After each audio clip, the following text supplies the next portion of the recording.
What is up, fellow summoners, and welcome to the channel today. Typically when I do review videos on characters, it's just one single character at a time. That's typically kind of the style that I use. But I've had several people ask me over the last couple of live streams, who should they be ranking up between X23 and Gwenpool? Because both of those characters were just in the basic arena, so I know a lot of people have added both of them to their roster, trying to figure out who it is they should rank up. So what I wanted to do is I wanted to compare them kind of side by side, and I thought one of the best ways to do this was to employ kind of like a point system, where we look at different categories like utility, damage, and usefulness, and AQ, AW, all that stuff. And then for each category, put a point system or point value to it. So it's a 1 through 5, 3 being average, so everything below 3, 1 and 2 is below average, everything above 3, 4 and 5 is above average. So we'll walk through each category, we'll give points to each character, we'll total them up at the end, and hopefully that should be able to help you out. Just thought it might be something different, thought it might be kind of fun. Maybe we can keep a running total on all characters as far as points goes, maybe have a big board where we track it all. But anyway, we'll jump right into it, and hopefully if it goes well, we'll continue this on in the future. Let me know your feedback if you enjoy this style or not, and we'll go from there. So first things first, I think X23 and Gwenpool, when you think of these characters, obviously the first thing that comes to mind is characters that do just tons and tons of damage. And certainly they both do that. I think they do it in slightly different ways. More so than you might expect, just because you think bleeds right away when you think both of these characters. But I think for as far as damage wise goes, I'm just going to throw the point values up here. I think X23 I've got all the way up at a 5. Certainly above average, certainly one of the very best characters as far as damage output goes in the game. I've got her right up there at a 5. Even when you are running against characters that are bleed immune, every time you would have caused a bleed, it actually gives you a cruelty buff, so you're increasing your critical damage. If you take a look at right across the board, the crit rate is slightly higher for Gwenpool.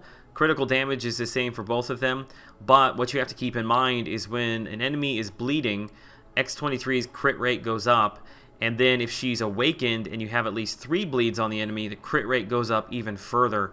So although you may look at the base stats and see critical rating for Gwenpool at 31 and then a slightly lower number for X23 at 26, I think once you actually play the characters, you can visually see you will actually be critting more with X23.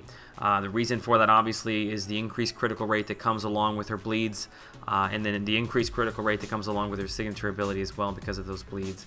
So Gwenpool, if I'm going to put a point value to her, I've actually got her slightly lower than X23. Let me give some explanation to that. I've got her at a 4.5, and the reason for that is her bleeds are slightly lower than X23. If you look, there's about a 30 to 40 point difference typically with normal attacks between the bleed values of X23 and Gwenpool. But you also have to keep in mind that X23, when you go against a bleed immune champ, it's not like she just becomes completely useless because she has all those cruelty buffs that she now gains because of the bleed immunity. Whereas with Gwenpool, she does suffer quite a bit more because you're not able to then get all the damage from the bleeds. You're not able to convert those bleeds over into armor breaks and to innervates with her S3 and S2. So her damage output is still very, very good. However, it does take a slight drop off because of bleed immunity. Also, the one thing that does help her, even though her bleeds, base bleeds are lower than X23, her base attack power is also higher, so her normal attacks will be hitting harder than X23, which I think does bring some balance between the two. You'll notice also, once you have an armor break up on the enemy, once you use the S3, you'll notice a big jump up in damage output. Without the armor break, you'll see here against Winter Soldier, normal light attacks are somewhere around 800-ish. Normal medium attacks when they're critting are somewhere around 1200. Once you have the armor break though, those numbers jump way up. You're talking about light attacks critting around 1700, medium attacks critting for another 1500, so it's around 2700 on the medium attack crits. So there is, I think, a good balance. Even though X23 has higher bleeds, I think Gwenpool, along with her bleeds, has higher base attack. So again, I think there's a good balance between the two, but the reason I give a slight knock to Gwenpool and a slight bump to X23 is just the fact that when you're fighting characters that are bleed immune, X23 really has a way to deal with that, where Gwenpool is going to suffer a tiny bit for the reasons that I mentioned. So now moving down into the next category, which will be alliance questing, and this is kind of across the board, whatever map you want to apply it to. But for X23, I've got her above average. I've got her at 4. The reason for that is there are not really that many reliable, good regeneration characters for AQ right now. You're talking, you've got Wolverine, you've got Rogue, Scarlet Witch, depending upon if it triggers or not. She's got some regen. Voodoo at the start of a fight, you've got regen. I guess the point I'm trying to make is when you're building your AQ team, you want to prioritize depending upon what route you're taking, if you need poison immunity or bleed immunity, whatever it be. And then there's typically that third spot there where you really need somebody who can clear lanes quickly with good damage, somebody who's going to be able to regen, keep them topped off. That way you're not having to use potions. And X23 very solidly fits into that spot regardless of the path that you're running. You can always kind of plug her in there and have her for just about any fight that you don't need to necessarily have bleed immunity for or anything like that. Even fights that are like stun immune, debuff immune, you can't parry them, you can't get bleeds on them. She's still very strong because you can just stand there with your block up, wait to bait out heavies, wait to bait out specials, kind of extend the fight, but you'll be able to regen that whole time and keep yourself alive. So I think she's very solidly above average at a 4 in AQ. Gwenpool, on the other hand, she is a good lane clearer. She's also very good against the mini boss like Rhino. The issue that I have with her, if you want to call it that, and I'll just put her score up here, I've got her at 3.5. I've got her above average, but slightly below X23, is because she does not have necessarily any sort of bleed immunity or poison immunity. So even though she has good damage, there's no other real strong utility there that's going to make you say, okay, yeah, I can use her exactly for this path because of an immunity. Or she is a good lane clearer if you're perfect, if you never take damage, if you're always intercepting, but that damage over time is going to build up, and she's not quite as reliable because she doesn't have a regen. So I don't want to paint the picture that she's bad for AQ. She's not bad for AQ, but I think in AQ, if you're just talking about pure damage output, to have the regen along with that, I think pushes X23 slightly at a higher score than Gwenpool. So I've got X23 at 4, got Gwenpool above average at 3.5. Now for Alliance War, this is really where Gwenpool does shine. Gwenpool I've got well above average at a 4.5. The reason for that is not only does she have just good base damage, which we've already talked about, good base damage, she pairs that with a chance to stun. She's also got very good power control with her S2 Innervate. I know that is not going to stop power gain buffs, but it is going to help overall to be able to control power the enemy is gaining from hitting them. She does not trigger Mystic Dispersion. She does not have any buffs outside of Dexterity Mastery that's going to trigger that. So overall, I missed a couple other things. When she's awakened, her signature ability does not allow her to get killed with a special attack. So even if you push, let's say Hyperion on a power gain node all the way up to S3, it doesn't matter how much or how little health you have, he's not going to be able to one-shot you.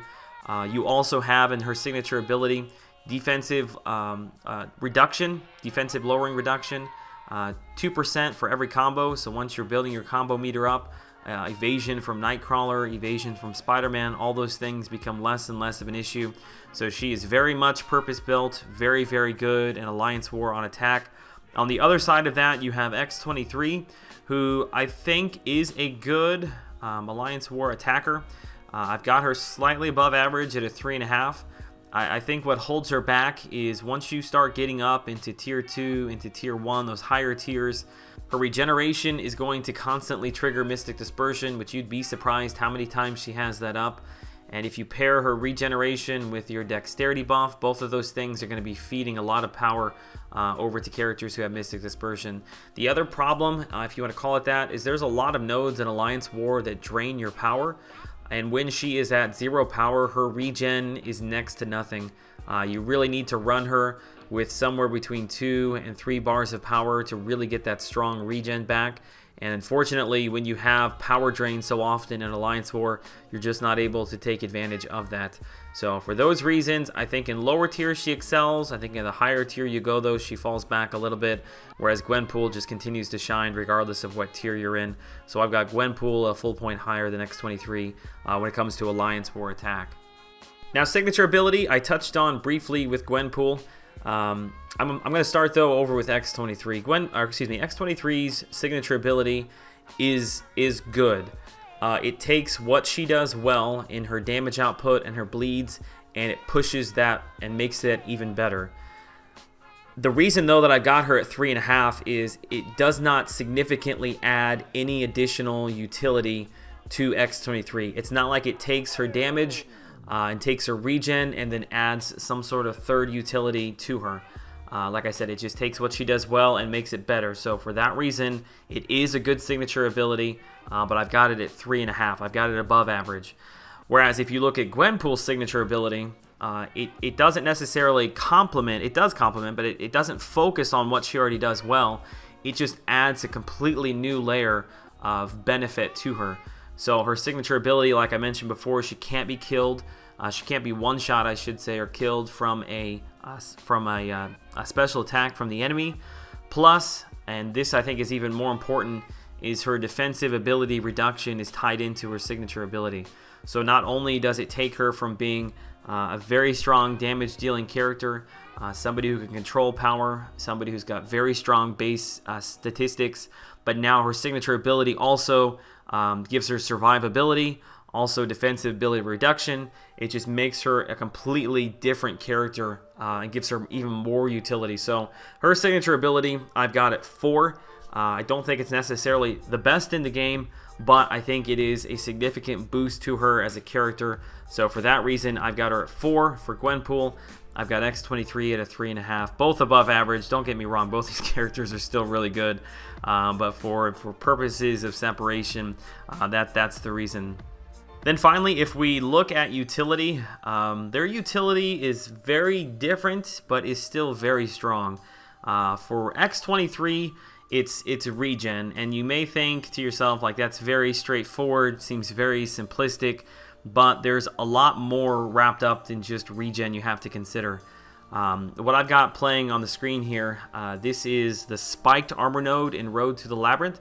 So every time you're critting, you're taking damage back, and basically you don't even have to use specials. You just let her power bar fill all the way up. Her regen allows you to get through things like spiked armor. This next fight you're seeing here, this is against, this is in Road to the Labyrinth, the first chapter. This is Black Panther, who has both the spiked armor and is stun immune. So again, the regen allows her just to stand there, just take all block damage. Don't have to worry about that because she regens it all up. You stand there, you bait out heavies, you bait out specials, and the fact that he's stun immune makes no difference. The fact that you're taking damage from spiked armor makes no difference. So there is a lot of other things that are wrapped up in regen outside of just keeping you alive through lane clearing and AQ. Things like spiked armor, stun immunity, characters like Electro with the static shock, you can get through that as well. So there's a lot wrapped up into her regeneration that makes her a very strong character, really across the board. Special events, Road to the Labyrinth, AQ, questing. I mean, she's very, very strong for all that. A lot of utility wrapped up in her regeneration. So I'm going to score that at a 4. Over on the other side with Gwenpool, it's kind of completely different, but just as important, and I've touched on it many times before. But she's got her armor break, she's got her power control with her S2, she's got block proficiency reduction with the S1, and she can continue to keep all of that refreshed with her bleeds. Her signature ability, as I've mentioned a couple of times now, really should not be overlooked. The chance to lower defensive ability reduction all the way up to 100% is very, very strong. The fact she can't be killed by special is very, very strong. So when you look across the board from X23 to Gwenpool, the utility is very different, but really very strong for each respective character. So I also have Gwenpool at a 4. So now if we go back and we add up the points, which if you haven't been doing this as we go along here, I'll do it for you now.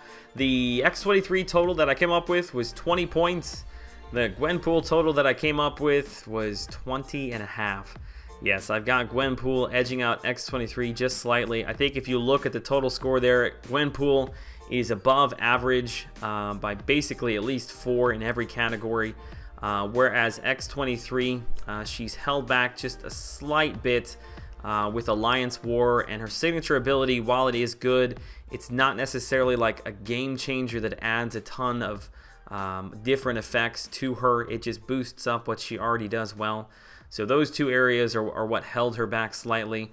Honestly, if we didn't have Mystic Dispersion, you know, X23 would be a really, really strong character in Alliance War as well, and they probably would be tied for all intents and purposes.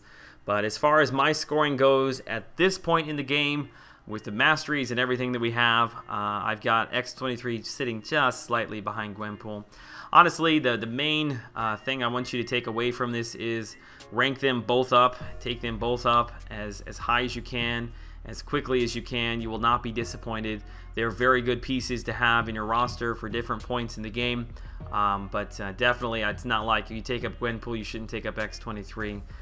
Definitely both worth taking up. At least a 440. I've got them both at 550, use them both all the time. And that is going to wrap up the first of our character comparison videos. I don't know if moving forward I'm always going to have such a good comparison to do side by side, but I don't know. Let me know what you guys think of the overall kind of layout, the idea here with the ranking as far as the point totals go. If that's something that you enjoy, would like to see more of moving forward. And as I mentioned at the beginning, maybe we'll just, I'll keep track of all of these scores and kind of keep them on a big board. That way as we do more, we can kind of throw those point totals back into the ones we did here. So either way, let me know down in the comment section below or over on Twitter. The link to that is in the description. Until I see you all in the next video, have a great day.